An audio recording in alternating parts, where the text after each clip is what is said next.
เอ้าเพื่อนพี่น้องนี่แหละไอ้สวนเพิ่นก็ยังบ่มีหินกับทรายบ่ฮู้ว่าเพิ่นก็โอ้คันเอาก็500,000บ่ได้พี่น้องอย่างต่ำนี่คือเห็นเพิ่นบักลานี่บ่อายบ่ญาติเพราะเนาะสบายดี สบายดีลุงสบายดี ตุตุตุตุ ตู้หลับตู้ ตุแน่อ่าจะเก่งไว้จนได้คุเข้าตุแถวเลยเพื่อนๆเนาะโอ้ยสุดยอดสะออนเด้เกิดเบิดนี่หั่น3-4กินโอ้สุดยอดแม่พี่น้องท่านี่ก็ปลูกไปแล้วพี่เป็นแถวอยู่เพื่ออนาคตขายอยู่แล้วนี่เด้มาเรียนใหม่ที่เพิ่นมาฝากเนาะโอ้จากต้นเท่าใดนี่นะโอ้แล้วเจ้าสูบอันนี้บ่เก็บเจ้าสูบให้มันเต็มอันนี้บ่เออแล้ววันนี้สายยางแล้วก็นี่น้ำมันสิไปตามสายยางแล้วก็เป่งปล่อยไปพุ่นอันนี้สายน้ำเที่ยงเนาะ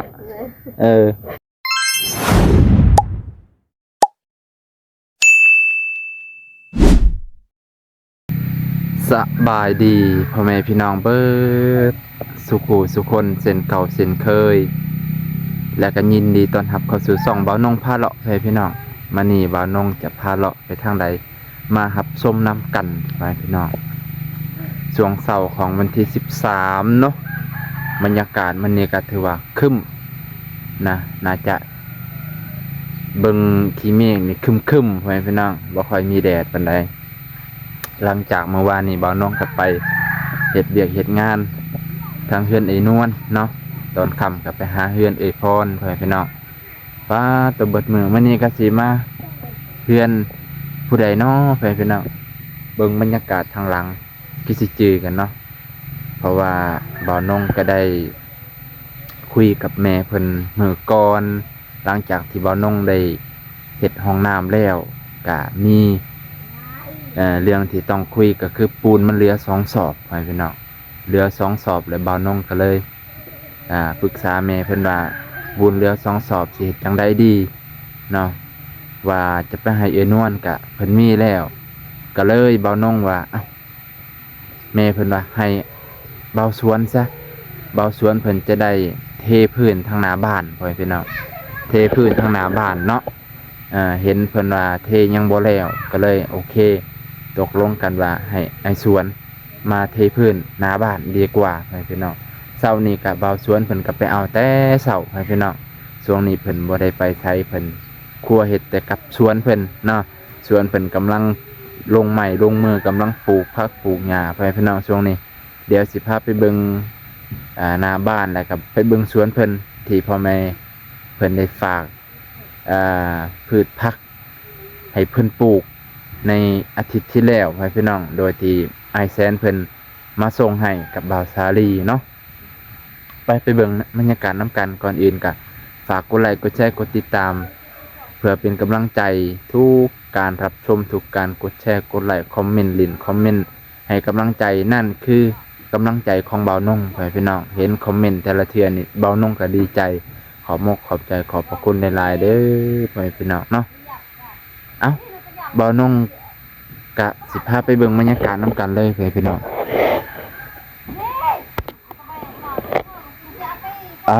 ตัวนี้พี่น้องบ่าวสวนเพิ่นก็ได้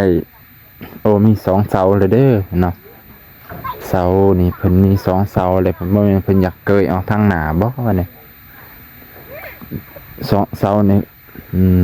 มี2 เสาแล้วพี่น้องถ้า2 เสานี่ก็ต้องสูงเติบแหละเป็นต้องต่อเสาขึ้นให้มันเกือบพอดีกับทางทึ่งไปพี่น้องอย่างน้อยก็ให้มันต่ำหน่อยนึงเนาะถ้าต่ำกว่ามันก็สิบ่งามนะไปพี่น้องนี่ก็คือปูนที่เบาสวนเพิ่นเทยังบ่แล้วเนาะเทยังบ่แล้วเบานงก็เลยปรึกษากับแม่เพิ่นว่าจังไดก็ให้ไอ้สวนเพิ่นเทให้มันแล้วเพิ่นน่าจะคูนดินขึ้นอีกพี่น้องคูนดินให้มันเพียงให้มันไหลแบบแล้วค่อยเทนะคิดว่าที่จริงในหินเพิ่นก็เบิดแล้วเด้พี่น้องเนาะหินเพิ่นก็เบิดแล้วหินเพิ่นก็เบิดแล้วทรายเพิ่นก็บ่มีแล้วตอนนี้เนาะ ทรายเพิ่นก็บ่มีแล้วพ่อแม่พี่น้องบ่ฮู้ว่าเพิ่นเฮ็ดจังใดได้ปูนมาบ่มีหินบ่มีทรายก็ห้วยเทบ่ได้คือเก่าพ่อแม่พี่น้องเนาะเอาจังใดก็ฝากผังฝากฟังไอ้สวนนี่เด้พ่อแม่พี่น้อง ฝากถึงผู้หลักผู้ใหญ่ว่าซั่นละเพิ่นก็บ่มีหินบ่มีทรายเนาะแต่มันมีปูนแล้วนี่บ่าวปูนเช้านี้เพิ่นไปเอาแต่เช้าๆพ่อแม่พี่น้องเพิ่นก็อยากมาเทนี่แหละเพิ่นก็ตั้งอกตั้งใจไปเอาเพราะว่าบ่าวนงก็บ่อาทิตย์ก่อนสัปดาห์ก่อนแล้วพ่อแม่พี่น้องแต่ว่าไอ้สวนเพิ่นก็บ่ว่างพ่อแม่พี่น้องรถอีตอกคันเดียวในอันนี้ 3-4 ไอ้น้องเพิ่นก็ใส่คันเดียวกันมันก็เลยบ่ว่างน้องเพิ่นก็ไปแก้ขี้เก็บลงหน้าพ่อแม่พี่น้องเนาะแล้ววันนี้สิมาเว้าถึงว่าคันการเทนี่ก็ถ้าอยากให้มันคิดว่าน่าจะพอเนาะพ่อเนาะพ่อให้พี่น้องสอบหนึ่งพ่อเลยทาใส่หินใส่ทรายสมส่วนพ่อแน่นอนเพราะว่าเอ็นเบานงเทอยู่เฮือนไอ้นวลกะหัวพอเฮ็ดไปเฮ็ดมาถ้าเฮาก่อยปูนเป็นแน่ผสมปูนได้ก็ได้มาตรฐานมันก็ได้มันก็พอพ่อให้พี่น้องเนาะคือตัวนี้มันอาจจะเข้มข้นเกินไปตัวนี้เนาะเฮาเบิ่งก็หัวเข้มข้นเกินไปปูนลายมันเกตให้มันบ่พอพื้นที่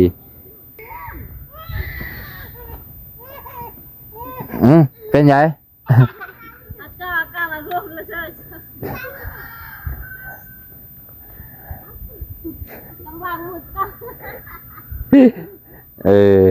เอ้าแฟนพี่น้องนี่แหละไอ้สวนเพิ่นก็ยังบ่มีหินกับทรายบ่ฮู้ว่าเพิ่นก็โอ้คันเอาก็500,000บ่ได้พี่น้องอย่างต่ำคือเห็นเพิ่นสร้างให้เอนวลน่ะเนาะ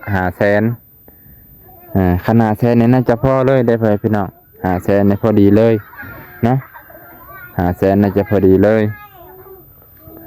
แต่ว่าตอนนี้เพิ่นก็บ่มีหินกับทรายเดี๋ยวไปเบิ่งบรรยากาศบรรยากาศอันนี้น้ำกันพี่น้องบรรยากาศเอื้อยเพิ่นมันได้ยินเสียงห้องกากๆเมื่อกี้จะเป็นหยัง นี่ถ้ามันเหลืออีกสอบหนึ่งก็ให้เพิ่นเททางนี้ไปพี่น้องเพราะว่ายามฝนยามนั้นมันแฉะเบิดแถวนี้ให้เพิ่นเทแถวนี้นำเนาะน่าจะได้อยู่พอดีเลยสอบหนึ่งหินกับทรายถ้าได้คันหนึ่งยังก็ที่เพิ่นเคยเห็นเพิ่นสั่ง500,000ไปพี่น้องทั้งหินทั้งทรายแต่ว่าได้ถืออยู่ไปพี่น้องเนาะอย่าให้มันเปียกเลยเนาะน้ำมันยังอันนี้มาถ้ามันเปียกมันสิสบายดีไอ้สบายมื้อนี้วันหยังบ่ได้ไปโรงเรียนวันหยังมื้อนี้วันหยังวันนี้วันศุกร์บ่มื้อนี้วันหยังวันนี้วันเสาร์บ่แม่นบ่แม่นเนาะแม่นบ่วันนี้วันศุกร์มื้อนี้ก็ต้องวันเสาร์ถูกต้องมื้อนี้วันเสาร์ป๊าด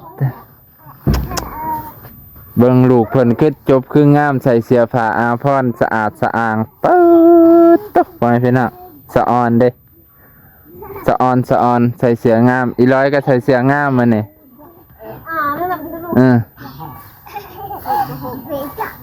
อันไอ้ชวนไปใส่เฮือนเอาลุงน่ะไม่พรบ่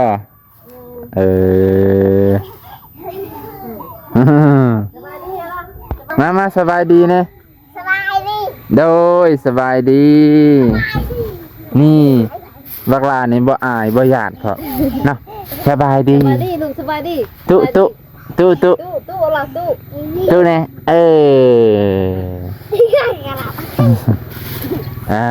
จะเก่งไว้จนได้คุเข้าตุ๊เพิ่น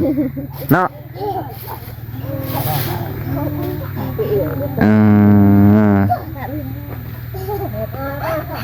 ใส่ส่งงามแท้ใส่ส่งงามแท้มื้อนี้กินข้าวแล้วจะเดินเลยป่ะกินข้าวแล้วมื้อนี้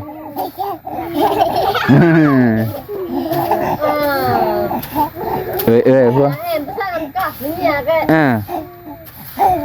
เนาะเนาะตั้งแต่เราว่าบ่เป็นซื่อๆเนาะคันเราว่าเป็นเนี่ยห้อย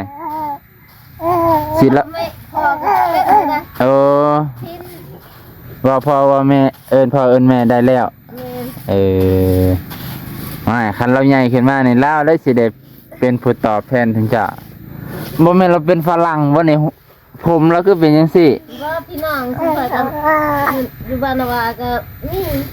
บ่ แดง ผมแดงคือกัน แมนข้าวคือบักอันนี้แหละ เออเบิ่งปล่อยพี่น้องผมดอนคือพลัง น้องชายก็แดง โอ้ ใหญ่เดี๋ยวนี้ก็ด ตาน้อยน่ะแดง ำน้องสาวคอยจะให้ขาวแหละ เออ ผมกับขาว เออเพิ่นปัดก่อนสบายดีตอนเช้า สบายดี โดยสบายดีเอ้ยจะไหนไปเบิ่งพักเพิ่นไปเพิ่นน่ะเพิ่นปัดกวดเทียนทรายสะออนลูกเพิ่นใส่เสื้องามใส่เสื้องามเนาะกิมเนาะเขากิมกับปัดซอยแม่ดีแท้ล่ะแบบนี้มื้อแรงต้องมาเยี่ยมใหม่ดุแบบนี้มื้อแรงมาเยี่ยมใหม่ซื้อขนมมาฝากอะไรมื้อแรงนี่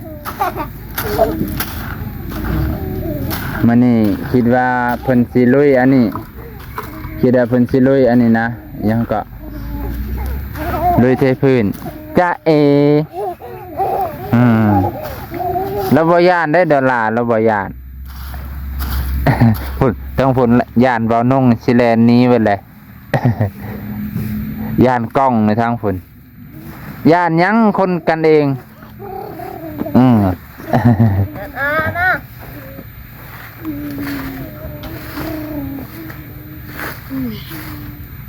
ตาตัวแฟนๆไปเบิ่งสวนนำกันมื้อนี้ไอ้สวนเพิ่นก็สิเฮ็ดหยังมื้อนี้ไอ้สวน สิเทอันนั้นเช้า เทเสาบ่ฮีนนี่จ้ะทรายดิฉัน ทั้งวันแหละ ก็ได้น้อยเดียวหนึง มาจากไหน สิพออยู่บ่เทเสา บ่พ่อบ่เลย เอ้ยนั่นได้จังวะ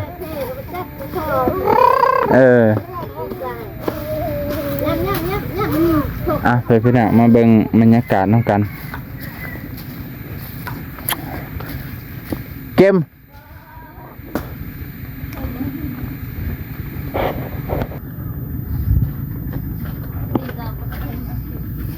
ตาโตไอ้สวนเพิ่นน่ะเช้านี้อันตื่นแต่เช้ามาหดสวนยังบ่เบิดบ่นี่โอ้ตาตัวเห็ดใหญ่จนแบบว่าหดน้ำกับบ่ทันเพิ่นน่ะโอ้ทางนี้เพิ่นก็ปลูกมะเขือนี่พักอันนี้ปลูกมาแล้วป้าโอ้เบี้ยตัวเพิ่นให้นี่ปลูกทางนี้เบิดบ่เบี้ยตัวเพิ่นให้ปลูกทางนี้เบิดบ่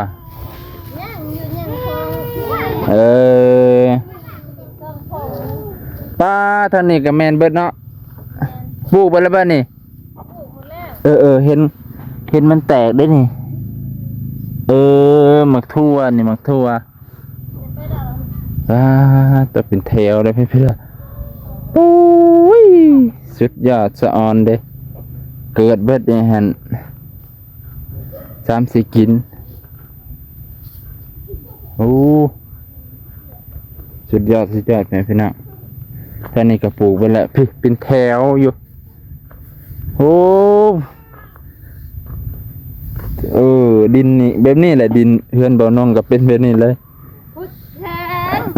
แข็งต้องหาหินตัวอื่นมาใส่จังสิเป็นปุ๋ยคันซั่นเอาดินมันนี่พดเดินไปมันกระด้างตัวสะออนคุ้มเพิ่นนี่เลิกอีหลี ขุดดินนี่ก็บ่แห้งไว้เด้อเพิ่นน่ะน้ำมันปีทางปีเกิดแล้วท่านนี้ก็ปลูกก่อนป้าตะเป็นแถวคักอยู่เด้อเพิ่นน่ะ โยจูบ โอ้ น้ำเลยจูบ อันสูบน้ำแล้วเอาท่อมาอันนี้บ่ แม่นี่เด้ตัวอยู่ ใส่บ่ แม่ อ่าแต่คันสั่นบ่ได้เลยเนาะ บ่กินกับพ่อเขาแหละเฮ็ด อืมโอ้ ไม่ค่อยก็ใส่กระบัวแหละ เออ แม่นค่อยมันสิเฮ็ดเลย คืออันเอาทออันนี้ดูดน้ำจากนั่นคือสิมาใส่ถังหรือปล่อยใส่นี่เลยเถอะโอ้ตะสูบเต็มถังอันนี้พ่อแม่พี่น้องเอ้ยบ่แม่นเรื่องง่ายๆกะฮู้อยู่ดอกว่าได้อยู่แต่ว่าก็ป๊าดตะเต็มถังอันนี้คูบ มื้อเดียวก็เต็มตอนเช้าเต็ม โอ้ ต้องเถือ3เถือสิเต็ม บ่ ต้องมือ บ่มีแบบว่าโอ้ยต่อสายยางจากนั้นเลยเนาะ ต่อสายยางจากนั้นแล้วก็เนาะต่อสายยางจากนั้นแล้วก็เล็งไปเลยบัดนี้เล็งไปเลยสูบบัดนี้เอ้า อ่าตะเต็มทางอันนั้นคันข่อยนี่ก็หอบขึ้นแล้วพี่น้องเอ้ย ลูกแต่ไก่คั่นก็สูบเลยแงกแงก โอ้มะเขือมักแตง นี่บักแตงเจ้าแลบอันทาง แตงโมบ่ แม่นทางเจ้ามา ข่อยปลูกว่าเป็นดินก็เป็นยันดินเป็นน้ำข่อยปลูกกับโบตัวอื่นหุดขึ้นโอ้งามเลย เฮ็ดบ่เป็นนะครับปู่ เออขึ้นมาแล้วพี่พี่น้องสิพาเบิ่ง แมงใหม่กับอันนั้น กินใบมันเนาะ แมง แมงเต่าทองพี่น้อง ตู้ใต้ก็ใต้ ตัวตายก็ตายมันกัดกินใบมันพี่แมงเต่าทองพี่น้องโอ้ยตะสุดยอดเลยสวนเป็นไงขมันได้จากครึ่งหนึ่งอันนี้หันบะ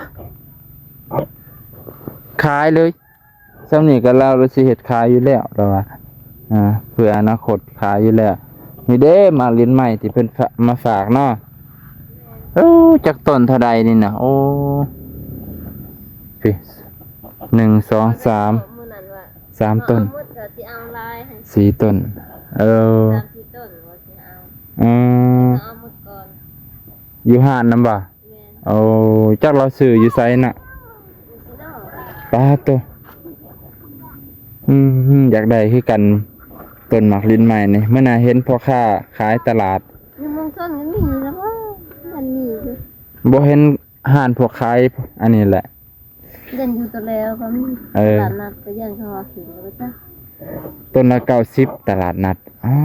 ตัวเห็นอ้ายน่ะมาขายมันน่ะ อยากได้เงิน ปลาตัวเรียบร้อยไปพี่น้องเอ้ามาส้มสวนเพิ่นตอนเช้าแต่ว่าอายเพิ่นบ่อยู่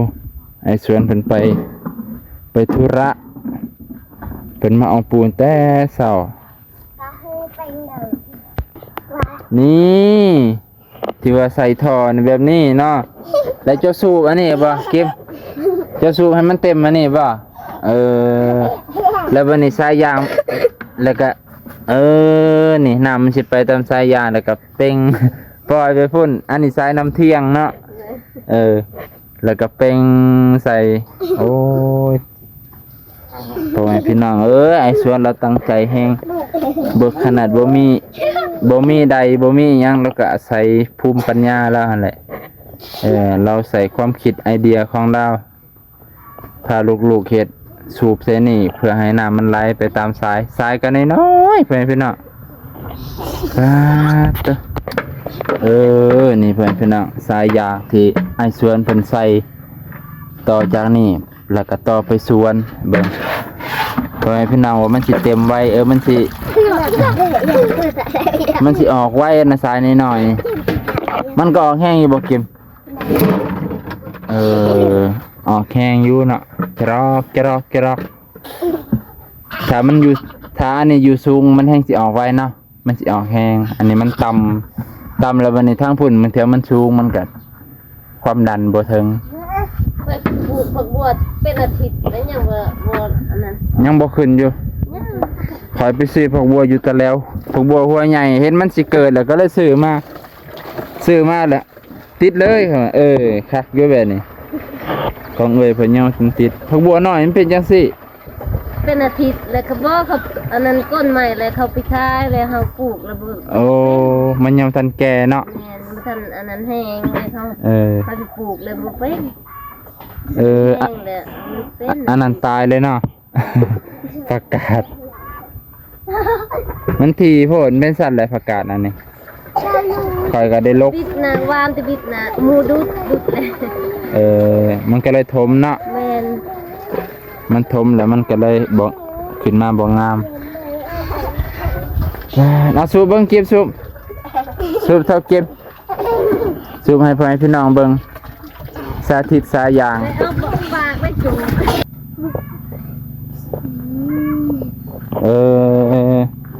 อะโกยสามเหนียวแมวหำเว้ยจะไร ผักอันนี้ก็ค่อยหวานแต่บ่เล่าให้อันนั้นน้อยมัน อันนี้ ไป ผักอันนี้ขึ้นยากอะไร แม่น ข่อยวานข่อยจนทมถิ่มเอาตัวอื่นมาวานแทนโดนคัก เขาจนครัวเขากินหมดเลย แม่น อันนี้ก็กำลังเป็น3-4 มื้อนี่ ข่อยยังว่าโอ้โหผักซีผักหอมนะ แม่น ซีหอม เมียบ่ลุงเกิ้งว่าย่องเลยเขาหวาน โอ้ ไหนอันนี้บ่ย่องบ่ออก นายมันใหญ่อันเนาะ แม่น ย่ องเลยเขาหวาน โอ้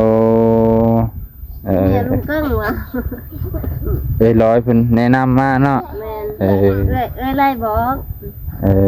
ไร ไปย่องหวาน ข่อยเห็น บ่ย่องกับบ่เป็น ข่อยวานทางในใหญ่เลยข่อย ไปก็คือกันตอน แต่ว่า ได้ไปได้ยินไล่เว้ามื้อนั้นว่าย่องกันเด้อจังหวะ มันจะแตกออกจากในตัวนั้น เพราะว่ามันมีในสองสั้นเนาะ บ่ออก ไปกินในใจก็เอาเป็นยังวะบ่ออก คิดว่าปุ๋ยบ่ถึงคิดว่าน้ำบ่ฮอดเนาะ แม่น ปาดเอ้าเท่ากิมสู้ๆเอ้าไปพี่น้องมื้อนี้ก็สิซำนี้ก่อน สู้ๆ เบิ่งลูกเพิ่นบ้าตะมักไปทรงผมฝรั่งน้อยเฮานี่แหละ ทรงผมเราคือกับ แล้วนี่ก็เมื่อวานนี่ก็ไปซักยา2 เข็ม3 เข็ม ป้าเป็นไข่บ่ แม่น กินยามียากินพร้อม บ่มี 3 เข็ม เป็นไข่แสดงว่าบ่ได้ไปโรงเรียนหลายมื้อเลย โรงเรียน ก็ บ่ห้ามไปแล้วผู้เดียว มันไก่เนาะรถถีบเป็นจังได๋ห้างแล้ว บ่ผิดก็บ่ได้ห้างแล้วกินแตกแบบมีเงินสิจอดเลยหยุดก่อน ตีนแตกเนาะ เปลี่ยนซ่อมเถื่อละตีน ตีนนั่นละเพื่อนอุ้ยลูกหลับเพื่อน ตีนแตกรถถีบใส่หนึ่ง เลยย่างเอาละ เส้นหนึ่งจะได้ว่า30แม่นแหละ30มันน่ะซื้อมาเปลี่ยนให้อลูดอยู่